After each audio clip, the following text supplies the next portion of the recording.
everyone, welcome back to my channel, Clary being mummy of 3. So recently I have just surpassed the 3,000 subscriber mark, which is wonderful, and to mark that occasion, I think it happened just before Vlogtober, or during Vlogtober, I can't quite remember. I put a video announcement out just thinking I thought it'd be quite a fun video to ask your assumptions of me, what you assume of me, and then I would let you know if they were right or not. And it's not an original video idea. I saw it on Mummy of 4's channel, one of her older videos, and I thought, oh, that's a brave brave video to do. Maybe I'll do that as well. So I asked that, and quite a lot of you came back with assumptions. So I thought that I would take the time today, finally in November, to answer them for you. So first of all, I just want to say thank you so much for supporting my channel and subscribing and watching my videos and commenting and liking and sharing and all of that other stuff, because without you guys it wouldn't be successful. So thank you so much. And I'm doing it very proper today. So I've got the laptop here, because when I did other ones I would write the questions down, and I remembered today I've actually got a laptop so I can see the comments and then film it. But I hope you're all doing really well, and if this is your first time here, hi, my name's Claire, I'm mum of 3, I'm in Hampshire in the UK, and I do all videos to do with mum life, family life, grocery hauls, meals of the week. They're interesting. Sometimes they're good, sometimes they're a fail. And yeah, if you do like this video, I'd love it if you'd give me a thumbs up and subscribe to my channel and go check out some of my other videos. I have a lot of them. So the first question I've got is, oh, well, not question, but assumption, is if Gareth or the kids did help with the cleaning, you would go over it because you do it the correct way. So yeah, if the kids do it, bless them, God love them. Yeah, Lily will make the beds and stuff, and I'll go, oh, well done, darling, that's so brilliant, well done. And then when she goes to school, I'll like do it my way. Not so it's vastly changed, because I don't want to make her feel bad, but yeah, I will sort of like pull the sheets tighter and everything. Gareth, no, I don't tend, like, it depends. It really depends. If he asks, do I want him to make the bed? Absolutely not. I would so make the bed again if he made the bed. But if like I'm pushed for time and he runs the Hoover around, I will just accept that that's him having done it. I won't go over it and do it again. Same way as if he washes something up, I won't go over and do that again. I'm sorry, I'm gonna yawn. But yeah, like, I would prefer to do it myself, because I know it's going to be done the way that I want it to be done. If he said, do you want me to do the dusting for you? I'd be like, no, it's okay, because I don't think he'd dust in the same way that I do or get the same bits. But like, if I was really pushed for time and he was offering and he did it, I wouldn't go over it again, just because I haven't got the time. But yeah, certainly bed making is something that I'm a bit OCD about. I really am, because I just like my bed to be made properly in my way. So yeah, that is probably one thing that I would redo.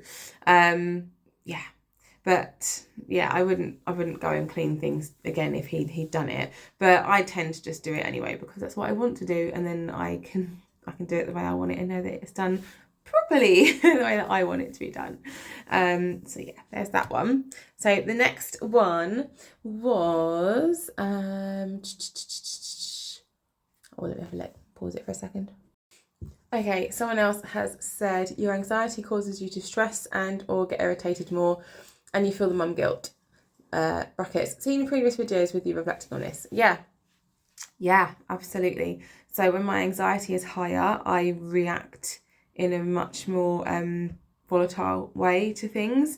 I will lose my temper more quickly. I will get frustrated more quickly. Like, things that wouldn't ordinarily bother me will bother me, and I won't handle situations as well as I would have done if my anxiety wasn't so high.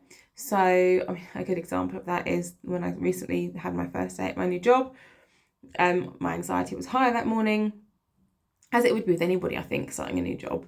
And yeah, like, I was a bit more snappy with the kids and things. So definitely that is spot on. That, and I think that's probably quite easy to see for my personality. Like, it's probably quite easy to tell that is how I am, that when my anxiety or stress levels are higher, I won't react to things as cooler or calmly as I would otherwise. And sometimes I do react to things and I'm like, I did that really well. Like, I did handle that really well. And other times I'm like, oh, I really failed on that. Like, I messed that up completely. Didn't handle that well. And then I think, but it's because this is happening. But even then I'll be like, oh, well, I shouldn't have reacted that way or handled it that way. So yeah, absolutely, that is a spot on assumption about me. Another one, I'm going to try and move this a bit closer actually, so I don't have to keep like moving forward. Someone has said, I think that sometimes you try too hard to please everyone and at times you get run ragged. Yes. Try not to overthink everything. There are no super mums, just mums. I disagree with that. I think we're all super mums. Everyone, mum is a super mum. You get frustrated at times, don't we all? Your children should also know that mummy works hard for them. They grow up so fast, in the blink of an eye, they're leading their own lives. Enjoy this time. Love your vlogs and sending hugs. Oh, that's a nice comment. Oh. But yeah, no, I do try too hard. Sometimes I will want something to be so perfect that I will end up sabotaging it myself. And that's something I've noticed recently, and that's Gareth's noticed it as well, because I think it should be perfect, and then I'll try too hard to make it perfect, and it will end up taking some of the enjoyment away from myself. But I notice that now. I don't think I've always done it. I think I've done it since, like, in the not too recent past. I think it's become a thing, and I can look back and like see sometimes where I might have not ruined something but made it less enjoyable because I'm trying to make it more fun, if you see what I mean.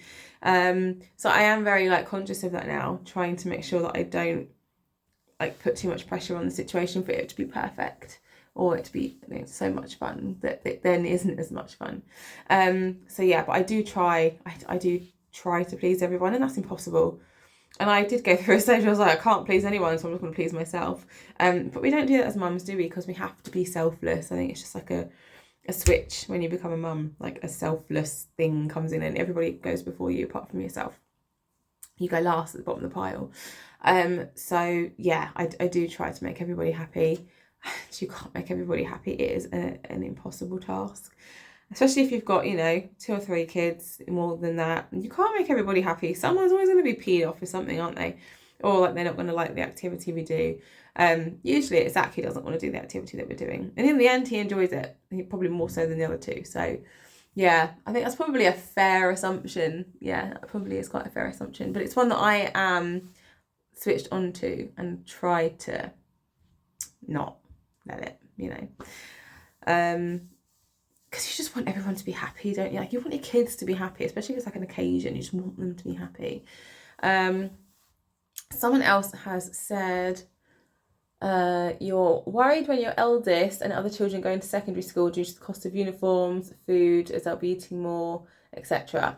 I had a momentary panic about secondary school uniforms until I looked at the cost of them on the one that we're planning on sending Zach to, and it's not actually that bad. So yeah, I'm not worried about that. What I don't like is in like the infants and junior school is them charging like £11 for a jumper. I think that's ridiculous when the supermarkets sell them for so much cheaper. And also what I don't like is I don't find the school ones wear well. I just don't find they do. So I resent paying the money for something that isn't going to last. So yeah, I was like a little bit panicky about it when I saw other people saying how much they were. But the one that we're planning on sending him to isn't actually too bad. So fingers crossed it won't. And I think you can get secondhand sales as well. So I'll definitely be going to those because there's no point spending more money than you have to, I think. I'm sorry, I can yawn again. It's a yawn fest today. I'm so sorry. And eating more food. Oh God, you know what? I don't even care about that anymore as long as my kids are eating stuff because they're such pains to feed. Yeah, I mean, I find that I thought Zach would be the one eating me out of house and home, but he isn't. He eats bigger breakfasts and things, but then he doesn't snack in between, I've noticed, whereas Charlie is the one that comes up and goes, I'm hungry, can I have a snack? And always before bedtime, I'm hungry, and I'm like, oh, go to bed, just go away. And then I like get him a bit of ham or something out to have before bed because I'm a pushover, whereas Gareth would be like, oh, you've had dinner, so go to sleep. Whereas I'm like, okay, I can't send you to bed hungry, you can have some ham or you can have a bit of cheese or something. So yeah, I think because I don't eat loads now, I just can't. I can't envision a time where they're going to be eating me out house and home. I'm sure they will, But at that point, I'd be like, well, I have to just remind myself that at one point I wish they'd eat more. So when that does happen, I have to have a stern talking to myself in the mirror. Another one is, you have a love-hate relationship with shopping and maybe housework. If so, I'm with you all the way. Yeah, kind of. The shopping, I like doing the shopping. The thing that is annoying is putting it away. A bit like doing laundry. I like doing laundry, but I hate putting it away. So, yeah. I don't mind doing the shopping. I hate thinking about what to plan for dinner, because that's a pain in the rear end, isn't it? It really is, especially if you've got fussy kids and things. That is a pain in the backside to think about. And I don't mind doing the shopping. I like doing the shopping, like the physical shopping. I like doing that. I don't enjoy it so much when I have all the kids kicking off with me, but that is what it is, like they're with me. So, and housework. I don't mind doing housework. I don't not like having the time to do the housework. That's the thing, is the time pressure on it. If I was just at home, you know, my house would be lovely. I'd have all day long to sort it out and keep it nice and blah, blah, blah. But yeah, it's just tough finding the time to do it all when you're working and things, especially when you're tired and trying to get dinner on and everything. That's the struggle I have. There's another yawn. Oh my goodness. So yeah, I don't mind cleaning or doing housework. That doesn't actually bother me, the actual act of doing it. It's just like squeezing it into the rest of your life. Someone else says, you've been recognised from YouTube while you're either on the school run, errands, out and about. Now, yeah, I have. I've only been recognised twice. But the first time I was recognised when I was out was when I was actually at Disneyland, and we were in Frontierland waiting to meet Goofy. I think it was when we were waiting to meet Goofy, and a subscriber who was there at the same time, I was wondering if we'd bump into her, because she said, oh, we're here at the same time. And she ran over and said, hi, I'm your subscriber, and I am also here. So that was really lovely. I'm so glad that she came and said hi, because I was really hoping that we'd bump into each other in Disney now that I knew that she was there. So, I mean, and of the whole park, what are the chances of that many people that, like, we cross paths basically. And then another time I've been recognised from YouTube was the other day, actually, when we were at the doctor's surgery, and I was in there with the 3 kids waiting for Zach's appointment, and this lady just said, oh, excuse me, are you Clary B, Mummy of 3? And I was like, yeah, I am. Which I thought was so crazy, of all the places to like bump into someone, in the doctor's surgery. Like, you just wouldn't think that, would you? I did have a comment on a video before that someone saw me in a supermarket. And if anybody ever does see me anywhere, please come and say hi. Especially if I'm in a supermarket, because if I've got my kids with me, I will likely not be in a great mood, and seeing someone will put me in a better mood.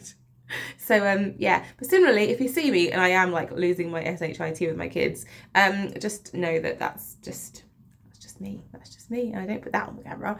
But every mother loses their SHIT with their kids at some point, and mine's usually when we're at the supermarket. But yeah, if you ever do see me out and about, do come say hi, because I'd love to meet some of you. And then someone else has said, let's bring that down. You've suffered from body dysmorphia / eating disorder, either currently or in the past. Because quite often I'm dieting or restricting food and exercising.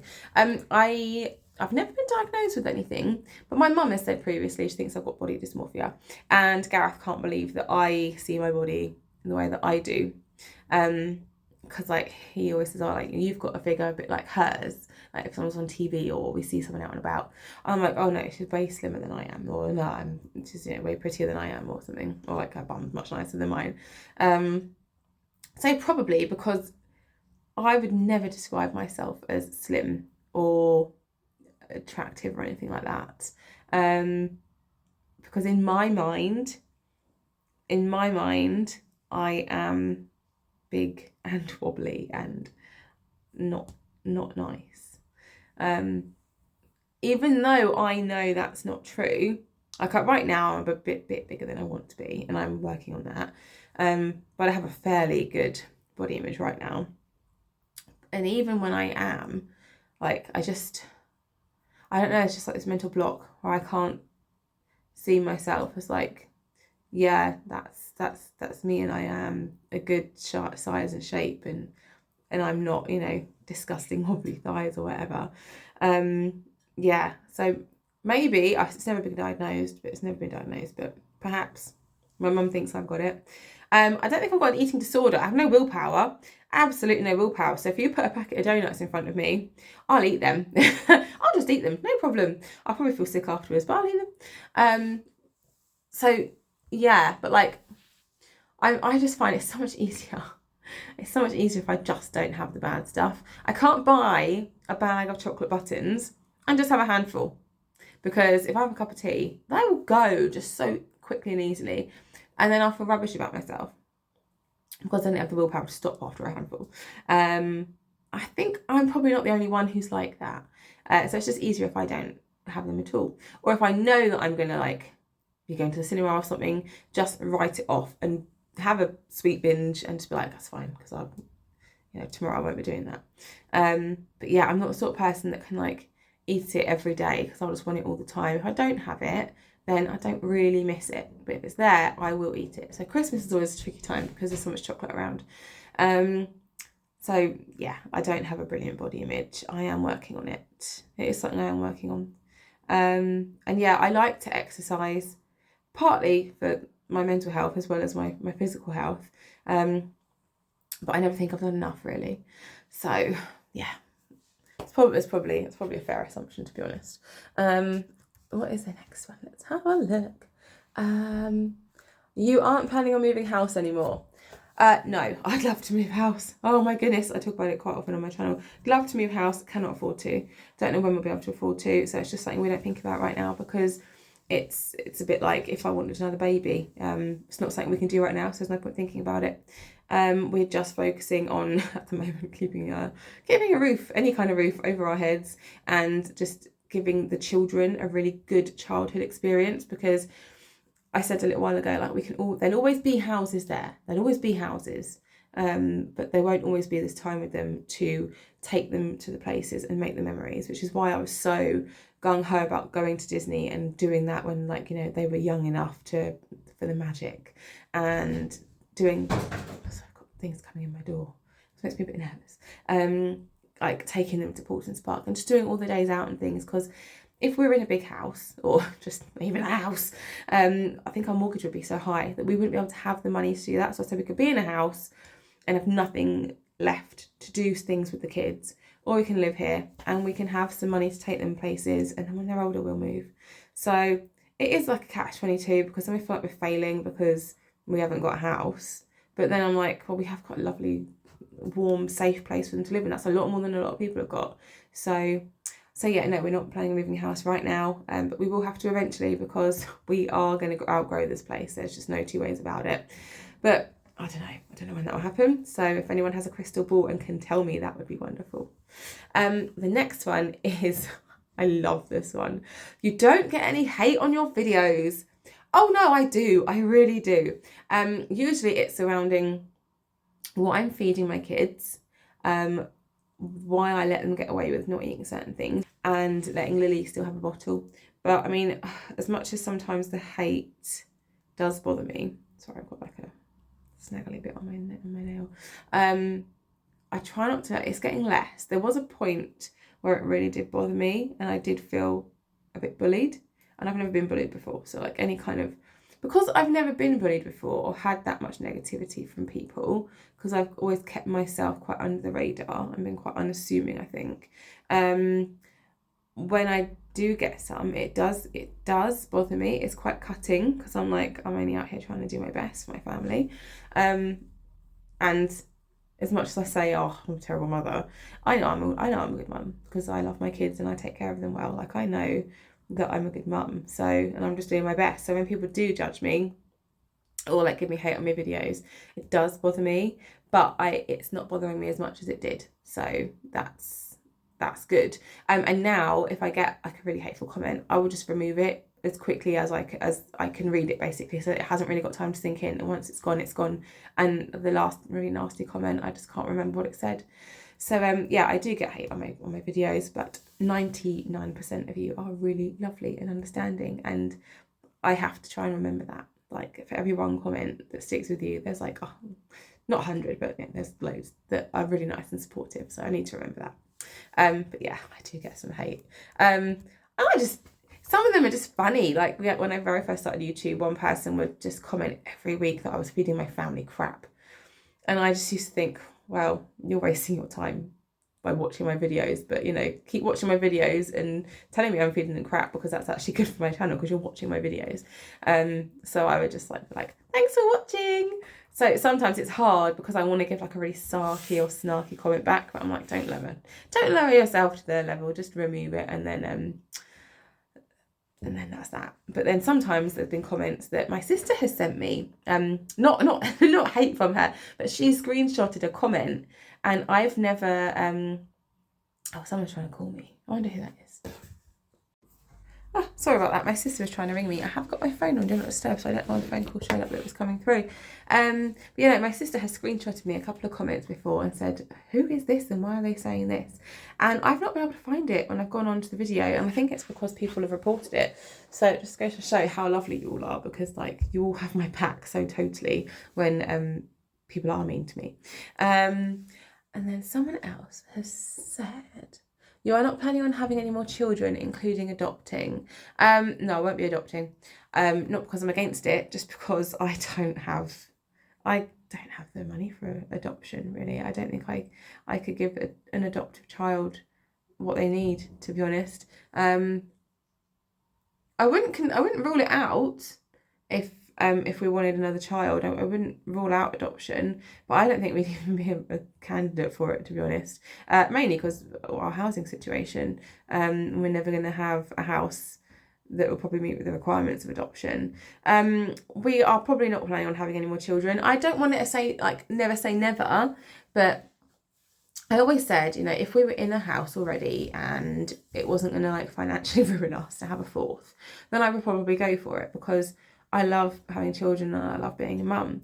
And I was like, well, if we're going to have no money anyway, we might as well have no money and have 4 kids. Then me have the amount of kids that I want or whatever. But then I was like, do you know what? If we can have the 3 kids and give them a really lovely childhood and holidays and things, and us have a good experience with them, then it's worth stopping at 3. At the moment, where we are anyway, we couldn't have another baby here because there just wouldn't be enough room. I mean, we could, but it would be rubbish. There's 3 of them in that room anyway, and that works, and we're so lucky that works because it's a big room. But if there were 4 in there, we wouldn't be able to make that work. We wouldn't have room for another chest of drawers for their clothes. We couldn't have toys for another baby. There just wouldn't be enough room, I don't think. And then it makes the car situation more difficult as well. And we have got a 7-seater, but when the back seats are up, the boot is tiny. And that is a concern of ours. That is something that does concern us when the kids are right in the back. God forbid that we would have an accident where someone at the back of us. It's whoever's in the back, you're effectively choosing who is going to get potentially worse hurt in a collision. So whereas with the 3 of them, we can put them all across the middle, the back seats, without the back ones being up. And sometimes we do have to have the back ones up, but we don't like going on fast roads. Gareth doesn't like driving on the motorway when they're right in the back, because it just doesn't bear thinking about. So yeah, so if we were to have a 4th baby, we'd need to change the car to make sure we had a bigger car with a bigger boot. So there was just for those scenarios that no one else probably thinks about. Don't let me know, do you think about those? Is that a consideration people give to things? But that is the things we think about. Then there is also I suffer terribly with morning sickness when I'm pregnant. With each baby I got varicose veins worse, and with Lily they really were bad. They were bad. I think I've shown you my legs before. And if I had a 4th pregnancy, I know they would be worse. And then also because of my varicose veins, with my 2nd pregnancy and my 3rd pregnancy, because of the risk of clotting after having them, I mean, thankfully my labours were really good. With all 3 of them, Zach's was not the worst, but the most complicated one, because it was my first and I had a little bleed. But with Charlie, the varicose veins got worse. So after having him, I had to inject myself with heparin twice a day for 2 weeks, just to reduce the risk of blood clots. With Lily, I had to do the same. I would have to do the same with a 4th baby. It puts a lot of pressure on my vascular system, quite clearly, because of how my veins go. Just groin down. Without going into too much details, ladies will be able to relate or understand what I'm going on about. But it obviously, carrying that giant that I mated with children puts a lot of stress on my vascular system and my circulatory system. So there is that concern as well. I did ask the doctor when I had Lily and I went for like our 6-week checkup or whatever, like, would it be of a medical concern for me to have another baby? And she was a very experienced doctor and she was like, no, it'll be fine. But in the back of your mind, like, there's always the what if, what if something would happen to me? I have 3 children already that really need their mother. Yeah, so there is that. Then there's the age thing. I'm nearly 36. By the time we move, I don't think it's going to be this side of 40, then your risk for everything else goes up. The risk to you, the risk to your baby, of having, different potentially things, I don't want to say wrong with them, but I don't know, abnormalities. I don't know what the PC way of saying it is, but the risks are just more, aren't they, when you get older and have a baby? There's a lot of factors. I would never say never, because, you know what's going to happen in a couple of years. It might turn out that we can move and then money ends up being fine. And leprechauns might also run down the middle of the street with flying pigs. But, if we ever got to that position, then, we might decide differently. But as things stand, I don't think another baby is on the cards for us. But also, my gosh, Lily so doesn't want me to have another baby. She does not want me to have another baby. She wants to be the littlest. She is the smallest in the family. That is how it's staying. Whether she'll change her mind as she gets older, I don't know. But currently, when the neighbour brought their baby up to say hi, she wouldn't even look at the baby and she was angry at me for giving the baby a hug, for holding it. So, yeah, like, she doesn't want me to have another baby. So, no, I think our family is probably done. But I would never say never, just because we don't know what's around the corner. So, yeah. That's kind of a long-winded way of answering that question, but yeah, I don't think we're gonna have any more babies. And I don't look at. Sometimes I get a bit broody, and other times I look at babies and I'm like, oh, it's a baby. Isn't that nice? I don't know. Who knows? Who knows what will happen? Again, if you've got a crystal ball, let me know.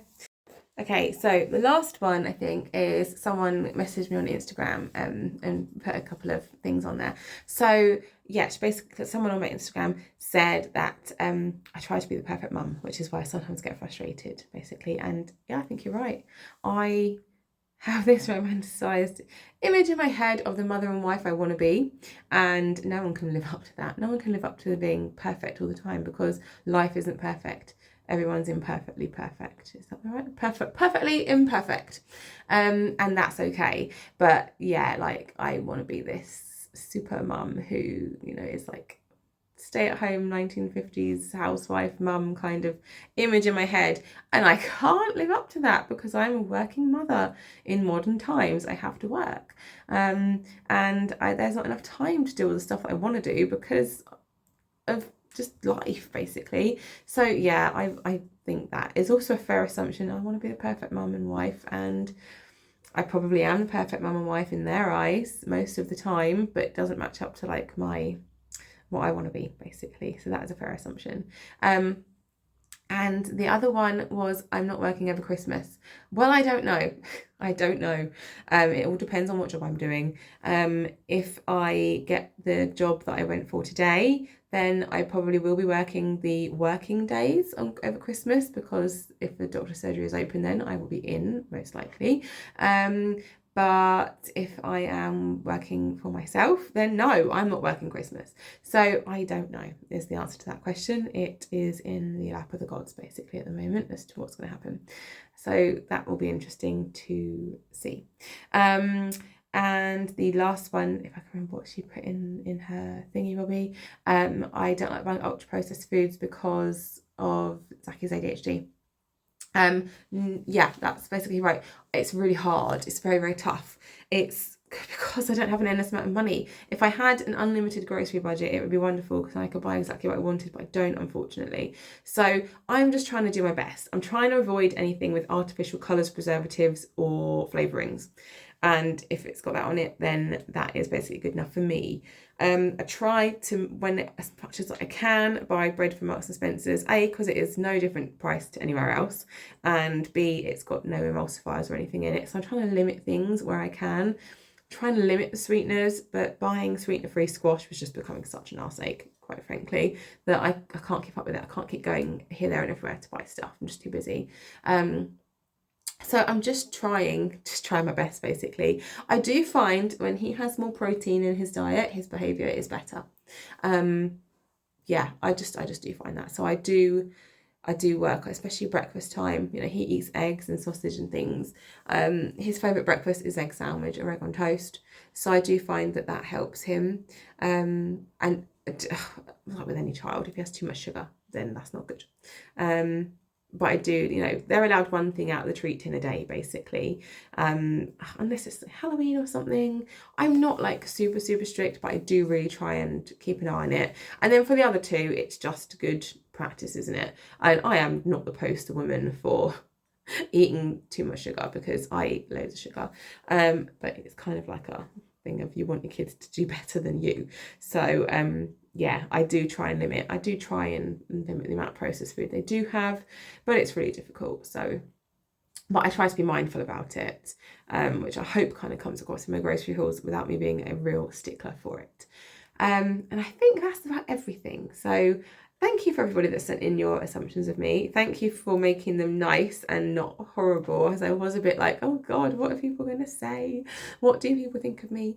So yeah, I thought that was really interesting, and I'm sorry it's taken me so long to get it filmed for you, but if you have enjoyed it, please give me a thumbs up. If you have any more questions, just put them in the comments and eventually I will respond to them, but I do take a while to respond to my comments because you guys comment a lot, which is wonderful, but it does take me time to get through them because I do like to respond to everybody properly. So yeah, if you have got anything else, just pop it in the comments, and I will see you in the next one. Take care. If you haven't subscribed already, please do so if you enjoyed it, and yeah, have a great day, weekend, evening, whenever you're watching this, and I'll see you in the next one. Bye guys.